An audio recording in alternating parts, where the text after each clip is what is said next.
میرے پیارے آقا صلی اللہ تعالی علیہ وسلم کے پیارے دیوانوں، ماہ ذی الحجہ میں دو جلیل القدر صحابی اس دار فانی سے دار بقا کی طرف کچھ کیے اور دونوں نے جام شہادت نوش فرمائے۔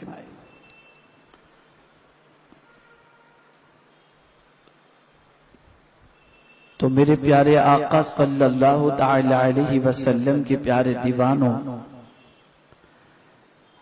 میں نے یہ مناسب سمجھا کہ آج کے ہفتہ واری اجتماع میں یوں تو جملہ صحابہ کرام علیہم الرضوان کی عظمت قرآن و احادیث میں جو ہے وہ بھی بیان کی جائے، اور خصوصیت کے ساتھ حضرت فاروق اعظم اور حضرت عثمان ذو النورین رضی اللہ تعالی عنہما کی بھی زندگی کی کچھ باتیں آپ کی گوش گزار کی جائیں۔ قرآن مقدس میں صحابہ کرام علیہم الرضوان سے متعلق بہت ساری آیتیں موجود ہیں جن میں رب قدیر جل جلالہ نے صحابہ کرام علیہم الرضوان کی عظمت کو اجاگر فرمایا، اور اسی طریقے سے احادیث رسول صلی اللہ تعالی علیہ وسلم میں بھی صحابہ کرام علیہم الرضوان کی عظمت اور ان کے مقام و مرتبے کو پیغمبر رحمت صلی اللہ تعالی علیہ وسلم نے بیان فرمایا۔ سورہ توبہ کی جس آیت کی تلاوت کا میں نے شرف حاصل کیا اس کا ترجمہ سماعت فرمائیں، اور سب میں اگلے پہلے مہاجر اور انصار اور جو بھلائی کے ساتھ ان کے پیرو ہوئے، اللہ تعالیٰ ان سے راضی اور وہ اللہ سے راضی، اور ان کے لیے تیار کر رکھے ہیں باغ جن کے نیچے نہریں بہیں، ہمیشہ ہمیشہ ان میں رہیں۔ یہ آیہ کریمہ صحابہ کرام علیہم الرضوان کی عظمتوں کو اجاگر کر رہی ہے۔ میرے پیارے آقا صلی اللہ تعالی علیہ وسلم کے پیارے دیوانوں، اس آیہ کریمہ سے متعلق مفسرین فرماتے ہیں کہ یہ آیہ کریمہ خاص طور پر ان صحابہ سے متعلق ہے جنہوں نے دونوں قبلوں کی طرف رخ کر کے نماز ادا فرمائی، یعنی بیت المقدس کی طرف بھی رخ کر کے انہوں نے نماز ادا فرمائی اور خانہ کعبہ کی طرف بھی، اس لیے کہ جب تک کہ اللہ رب العزت جل جلالہ کی جانب سے خانہ کعبہ کو قبلہ نہیں بنایا گیا تھا، اس سے پہلے خود رسول گرامی وقار صلی اللہ علیہ وسلم اور صحابہ کرام علیہم الرضوان بیت المقدس کی طرف رخ کر کے نماز ادا فرماتے تھے، اور یہ نماز کا سلسلہ کم و بیش 18 مہینے تک جاری رہا، اور حضور رحمت عالم صلی اللہ تعالی علیہ وسلم کی تمنا تھی کہ اللہ عز و جل خانہ کعبہ کو قبلہ بنا دے۔ حالت نماز میں حضور صلی اللہ علیہ وسلم نے آسمان کی طرف دیکھا، رب سے اپنی آرزو بیان نہ کی۔ یہ محبوب و محب کا معاملہ ہوتا ہے کہ محبوب صرف نگاہ اٹھا کر کے، چہرہ اٹھا کر صرف آسمان کی طرف کر لے تو میرا مولا محبوب کی مرضی بھی جان لیتا ہے کہ میرا محبوب کیا چاہتا ہے۔ اسی لیے قرآن نے قول کا ذکر نہیں کیا، وجہ کا ذکر فرمایا۔ قرآن نے کہا قد نرا تقلب وجہک فی السماء، اور پھر فرما دیا فَلَنُوَلِّيَنَّكَ قِبْلَةً تَرْضَاهَا۔ تو میرے پیارے آقا صلی اللہ تعالی علیہ وسلم کے پیارے دیوانوں، رسول گرامی وقار صلی اللہ علیہ وسلم نے کعبے کی طرف اپنا رخ پھیر لیا اور تب سے مسلمانوں کا قبلہ قیامت تک کے لیے خانہ کعبہ بن گیا۔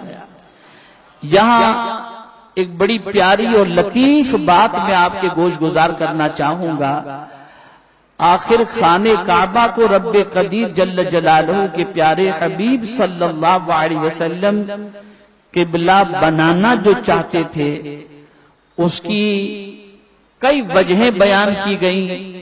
ایک تو یہودی طعنہ دیتے تھے، اس وجہ سے بھی حضور چاہتے تھے کہ اللہ عز و جل کعبے کو قبلہ بنا دے، اور ایک وجہ صوفیاء کرام فرماتے ہیں کہ رب قدیر جل جلالہ کے پیارے حبیب صلی اللہ علیہ وسلم کعبے کو کوئی بدلہ دینا چاہتے تھے،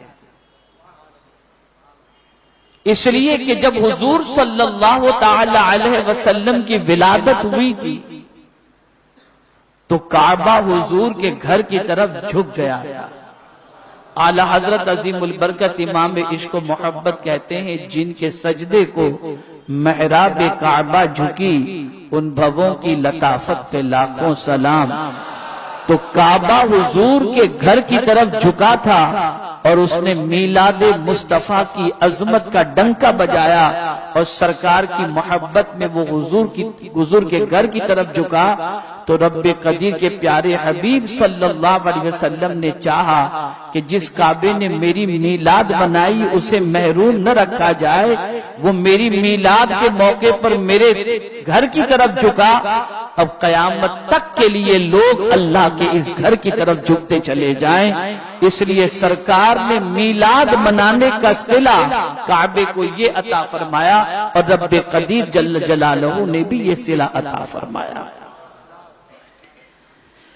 میرے پیارے آقا صلی اللہ تعالی علیہ وسلم کے پیارے دیوانوں صحابہ کرام علیہم الرضوان کے درجات ہیں۔ ہر صحابی اکول نہیں، ہر صحابی برابر نہیں۔ ہجرت سے پہلے جو لوگ ایمان لائے ان صحابہ کا مقام جدا ہے، ہجرت کے بعد جو ایمان لائے ان کا مقام جدا ہے۔ غزوہ بدر کے اندر جو شریک ہوئے ان کا مقام جدا ہے۔ اسی طریقے سے عشرہ مبشرہ کا مقام جدا ہے، اور اسی طریقے سے خلفائے راشدین کا مقام جدا ہے، اور ان چاروں خلفاء کے اندر سیدنا صدیق اکبر رضی اللہ تعالیٰ عنہ کا مقام بھی جدا ہے۔ ہر صحابی اکول نہیں ہے، درجات کے اعتبار سے رب قدیر جل جلالہ کے پیارے حبیب ارواحنا فداہ صلی اللہ علیہ وسلم نے الگ الگ مقام اور مرتبے سب کو عطا فرمائے۔ اسی لیے آپ دیکھیں سیدنا صدیق اکبر رضی اللہ تعالی عنہ آقا کریم صلی اللہ تعالی علیہ وسلم کے یار غار بھی رہے اور یار مزار بھی رہے۔ سرکار صلی اللہ علیہ وسلم نے زمین کے اپنے دو وزیر فرمائے، جس میں سرکار صلی اللہ علیہ وسلم نے صدیق و عمر کا تذکرہ فرمایا رضی اللہ تعالی عنہما۔ میرے پیارے آقا صلی اللہ تعالی علیہ وسلم کے پیارے دیوانوں، تو یہ آیے کریمہ جس کی میں نے تلاوت کی، اس میں خاص طور پر جن جملوں کی طرف آپ کی توجہ کو میں مبذول کرانا چاہتا ہوں وہ جملہ یہ ہے کہ میرا مولا فرماتا ہے رضی اللہ عنہم ورضوا عنہ، وہ اللہ سے راضی اور اللہ ان سے راضی۔ صحابہ کرام علیہم الرضوان کی شان یہ ہے کہ ہر صحابی اللہ عز و جل کے کسی فیصلے سے کبھی ناراض رہے ہی نہیں، بلکہ ہر صحابی کا معاملہ یہ رہا کہ وہ اپنے رب کے ہر فیصلے سے راضی رہے، اور ان کا عالم یہ تھا کہ صرف وہی اللہ سے راضی نہ تھے بلکہ میرے مولا نے ان کی زندگی ہی میں بتا دیا کہ تم میرے محبوب کے وہ اصحاب ہو کہ تم مجھ سے راضی ہو اور میں تم سے راضی ہوں۔ میرے پیارے آقا صلی اللہ تعالی علیہ وسلم کے پیارے دیوانوں، اسی طریقے سے آپ دیکھیں پروردگار جل جلالہ نے ارشاد فرمایا لقد رضی اللہ عن المؤمنین اذ یبایعونک تحت الشجرہ فعلم ما فی قلوبہم فانزل السکینۃ علیہم واثابہم فتحا قریبا۔ اس میں بھی صحابہ کرام علیہم الرضوان کی عظمت میرا مولا بیان فرما رہا ہے کہ بے شک اللہ تعالی راضی ہوا ایمان والوں سے جب وہ اس درخت کے نیچے تمہاری بیعت کر رہے تھے تو اللہ نے جانا جو ان کے دلوں میں ہے تو ان پر اطمینان اتارا اور انہیں جلد آنے والی فتح کا انعام دیا۔ میرے پیارے آقا صلی اللہ تعالی علیہ وسلم کے پیارے دیوانوں، یہاں بھی رب قدیر جل جلالہ نے ان اصحاب کا تذکرہ فرمایا جو بیعت رضوان کے موقع پر درخت کے پاس موجود تھے اور جنہوں نے رسول اعظم صلی اللہ علیہ وسلم کے دست حق پرست پر بیعت کی تھی۔ ان کے حوالے سے قرآن کہتا ہے کہ اللہ تعالیٰ راضی ہوا ایمان والوں سے جب وہ اس درخت کے نیچے تمہاری بیعت کر رہے تھے۔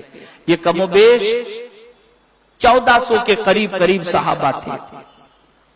یہاں ایک بات بتا دوں، ایک ہی منافق اس میں تھا جو اونٹ سے چمٹا ہوا دور بیٹھا ہوا تھا، جو بیعت میں شامل نہیں ہوا۔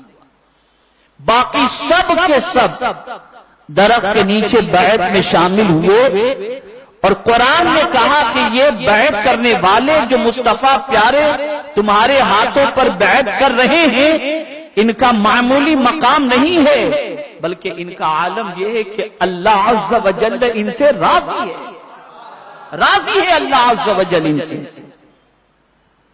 اور جو کچھ ان کے دلوں میں ہے اللہ عز و جل اسے جانتا ہے۔ فعلم ما فی قلوبہم، ان کے دلوں میں جو کچھ ہے اللہ اسے باخبر ہے۔ اس سے پتہ یہ چلا کہ صحابہ صرف ظاہری طور پر اللہ کے رسول سے محبت کرنے والے نہیں تھے، وہ دل سے مصطفیٰ کو چاہنے والے تھے۔ ان کا دل رسول اعظم صلی اللہ علیہ وسلم کی محبت سے لبریز تھا، اور ان کے دل کے اندر آقا کریم صلی اللہ علیہ وسلم کی عظمت موجود تھی۔ تو اب کیا ہوا؟ فعلم ما فی قلوبہم فانزل السکینۃ علیہم، تو اللہ نے ان پر سکون نازل فرما دیا۔ اب آپ دیکھیں، بہت پیارا نقطہ میں عرض کرنے جا رہا ہوں، جس دل کے اندر اللہ کے رسول کی محبت ہو اس دل پر میرا مولا سکون نازل فرمایا کرتا ہے۔ اسی لیے اعلیٰ حضرت عظیم البرکت امام عشق و محبت کہتے ہیں ان کے نثار کوئی کیسے ہی رنج میں ہو، جب یاد آ گئے ہیں سب غم بلا دیے ہیں۔ اس لیے کہ جو سرکار کی محبت کے اندر دیوانہ ہوتا ہے اس کے سینے کو میرا مولا سکون سے لبریز کر دیا کرتا ہے۔ اور صحابہ کرام علیہم الرضوان کا عالم یہ تھا کہ وہ سینہ حضور کی محبت میں اس طرح سے لبریز کیے ہوئے تھے کہ وہ جیتے بھی تھے تو حضور کی محبت میں، اور جان بھی دینا چاہتے تھے تو سرکار کی محبت میں دینا چاہتے تھے۔ میرے پیارے آقا صلی اللہ تعالی علیہ وسلم کے پیارے دیوانوں، اسی طریقے سے صحابہ کرام علیہم الرضوان کے حوالے سے پروردگار جل جلالہ نے قرآن مقدس میں بڑی پیاری بات فرمائی۔ جب منافقین سے کہا گیا، دیکھیے صحابہ کا عشق رسول، جب منافقین سے کہا گیا وَإِذَا قِيلَ لَهُمْ آمِنُوا كَمَا آمَنَ النَّاسِ، جب ان سے کہا گیا ایمان لاؤ جیسا کہ لوگ ایمان لائے، اس سے مراد الناس معرفہ ہے، الف لام اس کے اندر داخل ہے، اس سے مراد صحابہ کرام ہیں، ان کی طرح ایمان لاؤ۔ تو منافقین نے کیا کہا؟ قالوا انؤمن كما آمن السفهاء، انہوں نے کہا کیا ہم ان کی طرح ایمان لائے معاذ اللہ جو پاگل ہیں؟ اب کس چیز پر انہوں نے یہ لفظ کہا؟ منافقین نے یہ لفظ کا انتخاب صحابہ کی کس ادا پر یہ کہا؟ تو یہاں میرے پیارے آقا صلی اللہ علیہ وسلم کے پیارے دیوانوں، میں آپ سے عرض کروں گا کہ صحابہ کرام علیہم الرضوان کی ادائیں اس طرح سے دیوانگی کے عالم میں حضور صلی اللہ علیہ وسلم سے متعلق ان کی ادائیں ظاہر ہوتی تھی، جسے دیکھنے کے بعد آدمی یہ کہنے پر مجبور ہو جائے کہ یہ تو دیوانے لگ رہے ہیں۔ جیسا کہ میں آپ کو بتاؤں، رسول اعظم صلی اللہ تعالی علیہ وسلم وضو فرما رہے تھے۔ اب سرکار صلی اللہ علیہ وسلم کے چہرے مبارک سے جو پانی لگتا، وہ زمین پر گرنے سے پہلے صحابی کوئی نہ کوئی صحابی اپنا ہاتھ آگے بڑھا کر اس پانی کو اپنے ہاتھوں میں لے لیا کرتے تھے، پھر اسے چہرے پر ملتے، اپنے ہاتھوں پر ملتے، اپنے جسم پر ملتے، اور جسے پانی میسر نہ ہوتا وہ جس صحابی کے ہاتھ میں پانی لگ گیا ہوتا اسی ہاتھ پہ وہ اپنا ہاتھ رکھ کر اس پانی سے فائدہ اٹھا لیا کرتے تھے۔ یہ دیوانگی تھی صحابہ کی، یہ محبت رسول صحابہ کرام علیہم الرضوان کے دل و دماغ کے اندر موجود تھی، اور اسی محبت رسول کو دیکھ کر میرے پیارے آقا صلی اللہ تعالی علیہ وسلم کے پیارے دیوانوں، منافق معاذ اللہ یہ تصور کرتے تھے کہ یہ پاگل پن ہے، یہ دیوانگی ہے۔ حقیقت یہ ہے کہ یہی در اصل سرکار صلی اللہ علیہ وسلم سے محبت کا وہ اظہار ہے کہ اس اظہار والی ادا پر میرا مولا کہہ رہا ہے کہ اگر تم کو ایمان لانا ہے تو کسی اور کی طرح نہیں، میرے محبوب کے ان دیوانوں کی طرح ایمان لے کر آؤ۔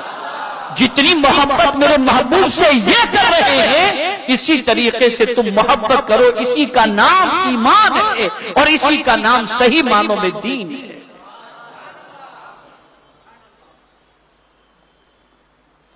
آپ ذرا سوچو، اندازہ لگاؤ، رسول گرامی وقار صلی اللہ تعالی علیہ وسلم کے صحابہ آقا کریم صلی اللہ علیہ وسلم سے کتنی محبت فرماتے ہیں۔ خون، قرآن کہتا ہے حرمت علیکم المیتۃ والدم، اللہ نے تم پر مردار اور خون کو حرام قرار دیا، یعنی خون تم پی نہیں سکتے۔ آج کل ایسا ہوتا ہے نا، انگلی میں تھوڑی سی اگر سوئی چپ گئی تو آدمی خون نکلا تو چوسنا شروع کر دیتا، یہ حرام حرام۔ لیکن مصطفیٰ جان رحمت صلی اللہ علیہ وسلم کے جسم پاک سے خون نکلا پچنا لگوانے کے بعد، ایک صحابی سے حضور نے فرمایا کہ اسے ایسی جگہ دفن کر دو جہاں کسی کا پیر نہ پڑے۔ وہ گئے، سوچ میں پڑ گئے کہ کہاں میں اسے دفن کروں، وہ پی گئے۔ قرآن کہتا ہے خون حرام ہے، اور صحابی حضور کا خون پی گئے۔ مصطفیٰ جان رحمت صلی اللہ علیہ وسلم نے یہ نہیں فرمایا کہ تم نے یہ حرام کام کیا ہے، تم نے جو چیز حرام تھی اسے تم نے پی لی، نہیں، سرکار نے فرمایا اب تمہارے پیٹ میں کبھی کوئی تکلیف ہو ہی نہیں سکتی۔ آپ اندازہ لگائیں، اے رسول گرامی وقار صلی اللہ تعالی علیہ وسلم کے پیارے دیوانوں، صحابہ کرام علیہم الرضوان آقا کریم صلی اللہ علیہ وسلم سے بے انتہا بے حساب محبت کرتے تھے، اتنی محبت کہ حضور صلی اللہ علیہ وسلم کی محبت میں تن من دھن اولاد وطن سب کچھ قربان کرنے کے لیے تیار تھے۔ میرے پیارے آقا صلی اللہ تعالی علیہ وسلم کے پیارے دیوانوں، اسی ایمان کا تقاضا اللہ اپنے بندوں سے چاہتا ہے کہ حضور سے محبت کرو تو دیوانہ وار محبت کرو، والہانہ محبت کرو، بے پناہ محبت کرو. اور خود حضور صلی اللہ علیہ وسلم نے فرما دیا تم میں کا کوئی شخص اس وقت تک کامل مومن ہو ہی نہیں سکتا جب تک کہ اپنے ماں باپ، رشتہ دار، اعزا اقربا سارے انسانوں سے زیادہ مجھ سے محبت نہ کرے. ایک اور مقام پر پروردگار جل جلالہ نے صحابہ کرام علیہم الرضوان کے ایمان کی گواہی عطا فرمائی. ایمان کی گواہی. وَاعْلَمُوا أَنَّ فِيكُمْ رَسُولَ اللَّهِ لَوْ يُطِيعُوكُمْ فِي كَثِيرٍ. اور اس کے بعد پروردگار نے فرمایا وَلَكِنَّ اللَّهَ حَبَّبَ إِلَيْكُمُ الْإِيمَانَ وَزَيَّنَهُ فِي قُلُوبِكُمْ وَكَرَّهَ إِلَيْكُمُ الْكُفْرَ وَالْفُسُوقَ وَالْعِصْيَانَ أُولَئِكَ هُمُ الرَّاشِدُونَ.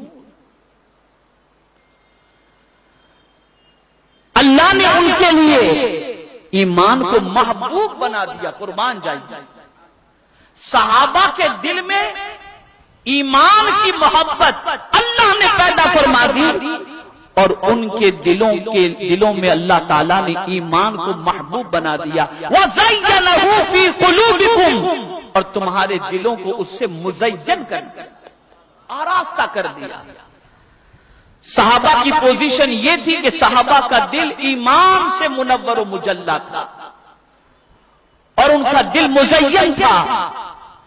اور ساتھ ہی ساتھ جہاں ایمان ہوتا ہے وہاں چند چیزوں سے نفرت بھی ہوتی ہے. تو قرآن نے کہا وَكَرَّهَ إِلَيْكُمُ الْكُفْرَ وَالْفُسُوقَ وَالْعِصْيَانَ. کفر، فسق اور گناہ سے وہ نفرت کرتے ہیں. اب آگے فرمایا اولئک هم الراشدون، کہ یہی صحیح معنوں میں سیدھے راستے پر ہیں، یہی سیدھے معنوں سے یہی جو ہے وہ صحیح معنوں میں ہدایت یافتہ ہیں. اب یہاں ایک اور بات عرض کروں. پروردگار جل جلالہ کے پیارے حبیب صلی اللہ علیہ وسلم جب مدینہ منورہ تشریف لائے اور قباء کے مقام پر سرکار صلی اللہ علیہ وسلم نے قیام فرمایا اور وہاں جب مسجد قائم کی گئی تو وہاں بھی میرے کریم نے صحابہ کی شان بیان کی.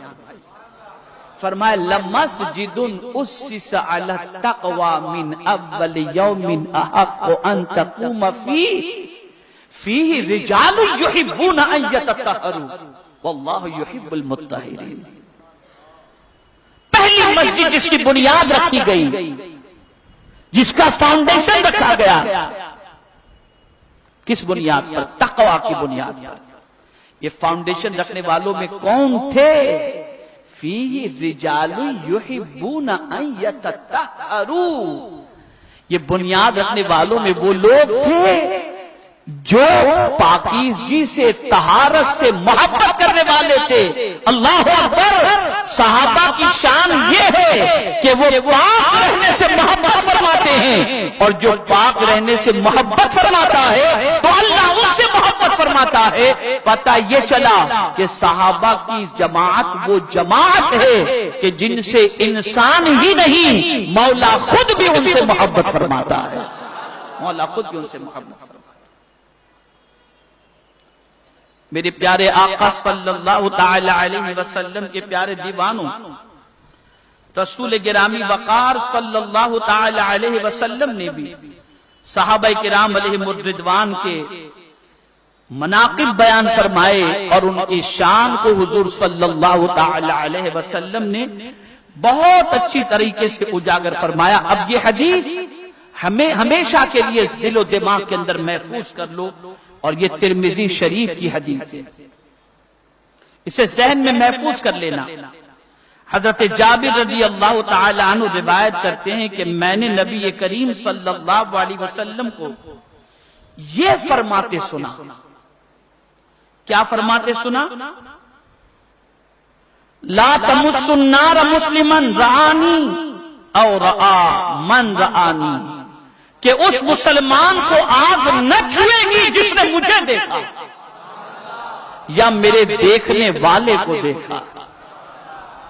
یہ ترمذی شریف کی حدیث ہے، جس نے حضور کو دیکھا اسے آنکھ کبھی نہیں چھوئے گی۔ اور صحابی کہتے کسے ہیں؟ جس نے ایمان کی حالت میں رخ مصطفیٰ کو دیکھ لیا اور پھر ایمان ہی کی حالت میں اس دنیا سے کچھ کر گیا۔ جس کی یہ شان ہو اسے صحابی کہتے ہیں۔ اور مصطفیٰ جان رحمت صلی اللہ تعالی علیہ وسلم نے ارشاد فرمایا کہ اس مسلمان کو آگ نہ چھوئے گی جس نے مجھے دیکھا یا میرے دیکھنے والے کو دیکھا۔ اب صحیح مسلم شریف کی حدیث سماعت فرمائیں۔ حضرت ابو ہریرہ رضی اللہ تعالی عنہ بیان فرماتے ہیں کہ حضور صلی اللہ تعالی علیہ وسلم نے فرمایا لا تسبوا اصحابی لا تسبوا اصحابی فوالذی نفسی بیدہ لو ان احدکم انفق مثل احد ذهبا ما ادرک مد احدہم ولا نصیفا۔ میرے صحابہ کو برا مت کہو، سرکار فرما رہے ہیں میرے صحابہ کو برا مت کہو، میرے صحابہ کو برا مت کہو، اس ذات کی قسم جس کے قبضے قدرت میں میری جان ہے۔ یہ حضور فرما رہے ہیں جس کے قبضے قدرت میں میری جان ہے، اگر تم میں سے کوئی احد پہاڑ کے برابر سونا راہ خدا میں دے گا تو صحابہ کرام کے ایک سیر بھر غلہ کو نہیں پہنچے گا بلکہ نصف مد کو بھی نہیں پہنچے گا، یعنی آدھا سیر بھی اگر کوئی صحابی آدھا سیر آدھا کلو اگر کوئی جو خیرات کرتے ہیں اور اگر کوئی غیر صحابی پہاڑ کے برابر سونا خیرات کرے تب بھی اس کی خیرات صحابہ کی خیرات کے برابر نہیں ہو سکتی۔ یہ مقام اللہ کے رسول صلی اللہ تعالی علیہ وسلم نے اپنے صحابہ کو عطا فرمایا۔ یہاں مجھے بہت اہم نکتہ یاد آ رہا ہے، بہت اہم نکتہ۔ عبادت بندہ کس کے لیے کرتا ہے؟ اللہ کے لیے، نماز اللہ کے لیے، روزہ اللہ کے لیے، حج اللہ کے لیے، زکات دیتا ہے اللہ کے لیے، تلاوت کرتا ہے اللہ کے لیے۔ یہ سارے اعمال ہوئے نا، سارے اعمال ہوئے۔ لیکن اگر کسی کے نام اعمال کے اندر نماز بھی ہے، حج بھی ہے، زکات بھی ہے، تلاوت بھی ہے، روزے بھی ہیں، یہ سارے اعمال ہیں، لیکن اگر اس نے اپنے ماتھے کی آنکھوں سے ایمان کی حالت میں حضور صلی اللہ علیہ وسلم کو نہیں دیکھا تو اس دیکھنے والے کے برابر اس کی زندگی کی ساری نیکیاں ہونے کے باوجود بھی یہ دونوں برابر نہیں ہو سکتے۔ صحابی کا مقام اس عبادت گزار سے بے پناہ زیادہ ہے، اس لیے کہ اعمال کا مقام اپنی جگہ پر ہے، مصطفیٰ کے چہرے کا مقام اپنی جگہ پر ہے، اس کا مقام اپنی جگہ پر ہے۔ اسی لیے بہت سارے صحابہ میں سے کچھ صحابی ایسے بھی ہیں جو ایمان لائے، نماز کا وقت ہی نہیں آیا کہ سجدہ کریں، اس سے پہلے میدان جنگ میں آواز دی گئی چلے گئے اور شہید ہو گئے۔ اب اگر کوئی شخص پوری زندگی کعبے میں گزار دے، سجدہ کرنے میں گزار دے، تب بھی اس صحابی کے مقام کے برابر وہ نہیں ہو سکتے، اس لیے کہ ان کے نام اعمال میں جلوے یار کا دیکھنا، رخ مصطفیٰ کا دیکھنا ہے۔ اور کیوں نہ ہو جس کے چہرے کو خدا خود تک رہا ہو، اس چہرے کی عظمت کا کیا کہنا ہے؟ قد نرا تقلب وجهك فی السماء، رب خود اس چہرے کو تکتا ہے، اس نے ساری کائنات بنائی لیکن کسی کے حسن کی قسم یاد نہیں فرمائی۔ اگر حسن کی قسم یاد فرمائی تو محبوب کے چہرے کے حسن کی قسم، والضحیٰ، چہرے مصطفیٰ صلی اللہ علیہ وسلم کی قسم۔ تو میرے میرے پیارے آقا صلی اللہ تعالی علیہ وسلم کے پیارے دیوانوں، سرکار صلی اللہ تعالی علیہ وسلم کے صحابہ کا مقام بہت عرف و اعلیٰ ہے۔ اسی طریقے سے سوائق محددہ میں آقا کریم صلی اللہ علیہ وسلم نے فرمایا اذا ذکر اصحابی فامسکوا، جب میرے صحابہ کا ذکر ہو تو ان کو کچھ کہنے سے رک جایا، یعنی صحابہ کے خلاف زبان درازی نہ کرو۔ میرے پیارے آقا صلی اللہ تعالی علیہ وسلم کے پیارے دیوانوں، اللہ کے رسول صلی اللہ تعالی علیہ وسلم کے صحابہ کا مقام بہت عرف و اعلیٰ ہے، اور پھر آقا کریم صلی اللہ علیہ وسلم نے فرمایا اللہ اللہ فی اصحابی لا تتخذوهم غرضا بعدی فمن احبهم فبحبی احبهم فمن ابغضهم فببغضی ابغضهم، میرے صحابہ کے بارے میں اللہ سے ڈرتے رہو اور میرے بعد انہیں اپنی اغراض کا نشانہ نہ بنانا۔ جو شخص ان سے محبت کرتا ہے وہ میری وجہ سے محبت کرتا ہے، اور جو ان سے بغض رکھتا ہے وہ میرے ساتھ بغض رکھنے کی وجہ سے ان سے بغض رکھتا ہے۔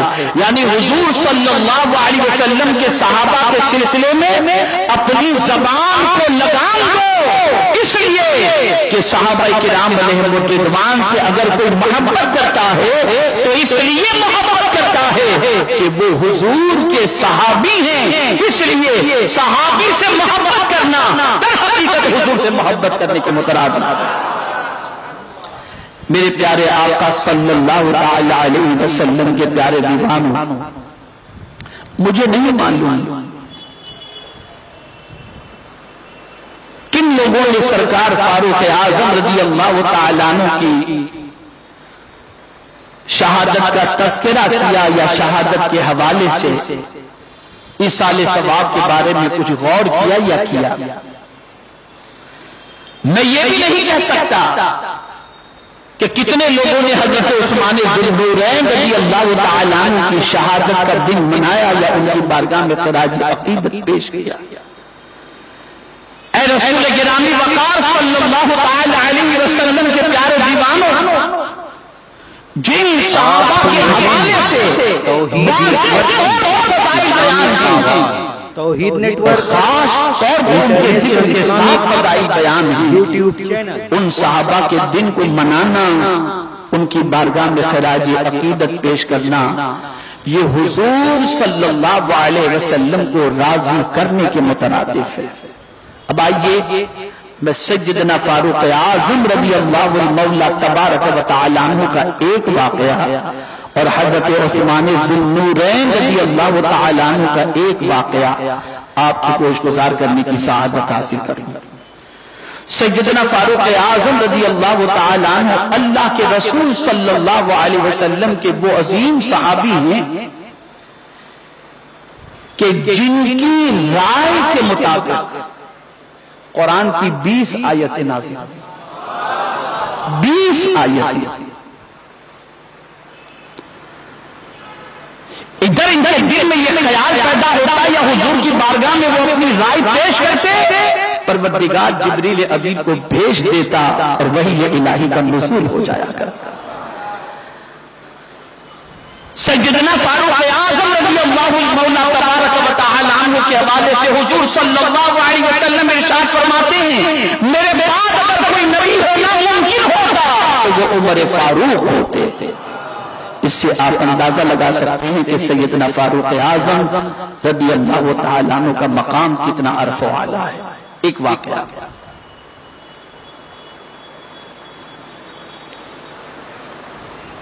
سیدنا فاروق اعظم رضی اللہ المولا تبارک و تعالی عنہ حج سے لوٹ رہے تھے، واپسی پر ایک مقام پر آپ نے قیام کیا، رک گئے وہاں پر۔ آپ امیر المومنین بن چکے تھے، آپ کے ساتھ حج کرنے والوں کا ایک بڑا قافلہ موجود تھا۔ جب آپ رکے سب رک گئے، کسی نے پوچھا امیر المؤمنین اس جگہ پر رکنے کی وجہ کیا ہے؟ ارشاد فرماتے ہیں یہ وہی جگہ ہے جہاں زمانے جاہلیت کے اندر میرا باپ میرے والد مجھے بکریاں چرانے کے لیے بھیجتے تھے، لیکن مجھ سے بکریاں سنبھلی نہیں جاتی تھی، میں سنبھال نہیں پاتا تھا بکریوں کو، جس کی وجہ سے میرے والد مجھے ڈانٹتے تھے، غصہ کرتے تھے، کبھی زد و کوب بھی کر لیتے تھے۔ لیکن جب سے محمد عربی کی غلامی میں نے قبول کر لی، اب اللہ عز و جل نے زمین پر بسنے والے مسلمانوں کی ایک بڑی تعداد کی خدمت کی ذمہ داری مجھے عطا فرما دی، اور آج اس خدمت کو حضور کی غلامی کے صدقے میں بہت آسانی سے میں نبھاتا چلا جا رہا ہوں۔ آپ اندازہ لگائیں، جن سے بکریاں نہیں سنبھلی جاتی تھی، سرکار کی غلامی نے انہیں اتنا اونچا مقام عطا فرما دیا کہ وہ امور خلافت کو انجام دیتے ہوئے نظر آ رہے ہیں، اور جن کے دور کے اندر فتوحات کا ایک عظیم سلسلہ نظر آ رہا ہے۔ اے رسول اعظم صلی اللہ تعالی علیہ وسلم کے دیوانوں، کہاں بھٹک رہے ہو؟ ادھر ادھر کیوں تک رہے ہو؟ اپنے زوال سے نکلنے کے لیے کسی اور کی راہ کو اپنانے کی کوشش کیوں کر رہے ہو؟ مصطفیٰ جان رحمت صلی اللہ علیہ وسلم کی آغوش کے پروردہ اور تربیت یافتہ ہر صحابی کا مقام ایسا ہے کہ جس کسی صحابی کی پیروی کرو گے منزل مقصود تک پہنچ جاؤ گے۔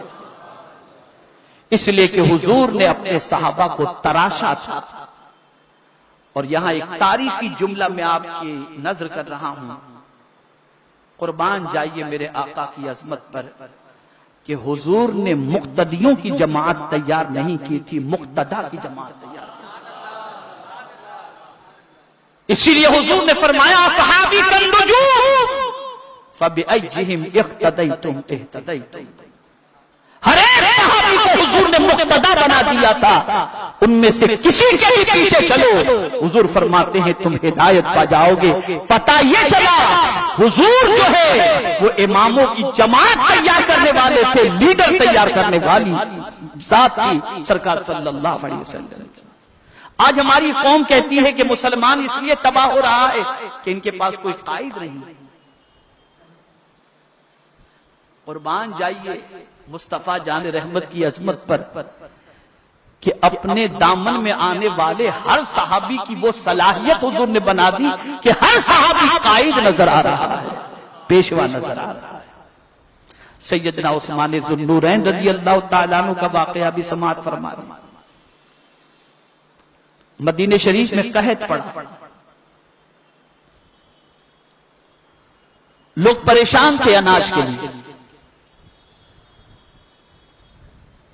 ملک شام سے اونٹ سے لدے ہوئے سامان سے لدے ہوئے اونٹ 300 کے قریب حضرت عثمان ذو النورین رضی اللہ تعالیٰ عنہ کے آئے۔ مدینے کے بیپاریوں کو پتہ چلا تو مدینے کے تاجروں نے سوچا کہ عثمان غنی سے صبح جا کر کے سودا کر لیتے ہیں۔ صبح پہنچے تجار، عثمان آپ کا مال آیا ہوا ہے؟ جی آیا ہوا ہے۔ بیچو گے؟ ہاں بیچیں گے۔ کتنے میں خریدو گے؟ پہلا تاجر کھڑا ہوا، عثمان جو تمہاری کوسٹنگ ہے اس کا ڈبل لے لینا۔ اس زمانے میں بھی لوگ جانتے تھے کہ مسلمان جھوٹ نہیں بولتے، اس لیے کہا جو تمہاری کوسٹنگ ہے اس کا ڈبل لے لینا۔ حضرت عثمان غنی نے فرمایا مجھے اس سے زیادہ ملتا ہے۔ تو دوسرے تاجر کھڑے ہوئے، مجھے اس سے زیادہ چاہیے، دوسرے کھڑے ہو گئے۔ دوسرے تاجر نے کہا چلو ٹھیک ہے 3 گنا لے لینا، کہا مجھے اس سے زیادہ چاہیے۔ چوتھا تاجر کھڑا ہوا، 4 گنا لے لینا، کہا مجھے اس سے زیادہ چاہیے۔ آخری تاجر کھڑا ہوا، اس نے کہا کہ 5 گنا میں دوں گا۔ حضرت عثمان غنی نے فرمایا مجھے اس سے زیادہ مل رہا ہے، اب مدینے کے تاجر پریشان ہو گئے کہ ہم تاجروں کے علاوہ اب مدینے میں کوئی بڑا تاجر تو رہ نہیں گیا، ہم سے زیادہ دینے والا کون ہے؟ پوچھ بیٹھے حضرت عثمان غنی سے، عثمان اس سے زیادہ کون دینے والا ہے؟ فرماتے ہیں میرا مولا دینے والا ہے۔ اس نے فرمایا من جاء بالحسنۃ فلہ عشر امثالها، وہ ایک کا 10 گنا عطا فرمانے والا ہے۔ تم گواہ ہو جاؤ میں نے یہ سارا مال اللہ کی راہ کے اندر مدینے کے غریبوں کو عطا فرما دیا۔ یہ ہے، یہ حضرت عثمان ذو النورین کی کیفیت۔ تو میرے پیارے آقا صلی اللہ تعالی علیہ وسلم کے پیارے دیوانوں، صحابہ کی محبت کو دل میں جگا دو، صحابہ کے کردار کو اپنانے کی کوشش کرو، اور صحابہ کرام علیہم الرضوان کے نقش قدم پر چلنے کی کوشش کرو۔ اور آخری بات عرض کر دیتا ہوں، ماہ محرم الحرام قریب سے قریب تر ہے۔ جیسے ہی ماہ محرم شریف کا چاند نظر آئے گا کہ تاجدار کربلا امام علی مقام علی جدہ وعلیہ الصلاۃ والسلام اور اہل بیت اطہار کی قربانی لوگوں کے دل و دماغ کے اندر زندہ ہو جائے گی اور یاد تازہ ہو جائے گی۔ جس طریقے سے صحابہ کی محبت پر حضور نے بشارت دی ہے اور ان کی محبت کا حکم عطا فرمایا، اسی طریقے سے اہل بیت کی محبت کا بھی اللہ کے رسول صلی اللہ علیہ وسلم نے حکم دیا۔ آقا کریم صلی اللہ علیہ وسلم فرماتے من مات علی حب آل محمد مات شہیدا، جو اہل بیت کی محبت میں مرا اللہ اسے شہادت کا مرتبہ عطا فرماتا ہے۔ اسی لیے اعلی حضرت عظیم البرکت امام عشق و محبت کہتے ہیں اہل سنت کا ہے بیڑا پار، اصحاب حضور نجم ہے اور ناؤ ہے عطرت رسول اللہ کی۔ تو میرے پیارے آقا صلی اللہ علیہ وسلم کے پیارے دیوانوں، صحابہ سے بھی محبت کرو، اہل بیت سے بھی محبت کرو، اور اس طریقے سے محبت کرتے ہوئے ان کے نقش قدم پر زندگی گزارنے کی کوشش کرو۔ اللہ رب العزت جل جلالہ مجھے آپ کو سب کو قرآن و حدیث پر عمل کی توفیق نصیب فرمائے، صحابہ اور اہل بیت کی محبت میں زندگی گزارنے کی توفیق نصیب فرمائے، اور ماہ محرم کے چاند کے نظر آنے سے پہلے ہم اپنا احتساب کریں کہ ہم نے گزشتہ سال کیا کیا، کتنی نیکیاں کی، کتنے گناہ کیے، کتنی اچھائیاں کی، کتنی برائیاں کی، اور پھر ماہ محرم کے آنے سے پہلے سچی توبہ کر کے اللہ کی بارگاہ میں یہ ارادہ کریں، عہد کریں کہ مولا آنے والا سال تیری اطاعت میں اور تیرے حبیب صلی اللہ علیہ وسلم کی اطاعت میں گزارنے کی پوری کوشش کریں گے۔ اللہ رب العزت جل جلالہ مجھے آپ کو سب کو توفیق نصیب فرمائے۔ وما علینا الا البلاغ المبین۔ السلام علیکم ورحمۃ اللہ۔ سامعین حضرات، ابھی یہ جو نعتیہ کلام آپ سماعت کر رہے تھے یہ توحید نیٹ ورک کی جانب سے سنایا جا رہا تھا۔ آپ بھی اپنے شہر کے جلسے ریکارڈنگ کرانے کے لیے رابطہ قائم کریں۔ توحید نیٹ ورک، موبائل نمبر 9967844544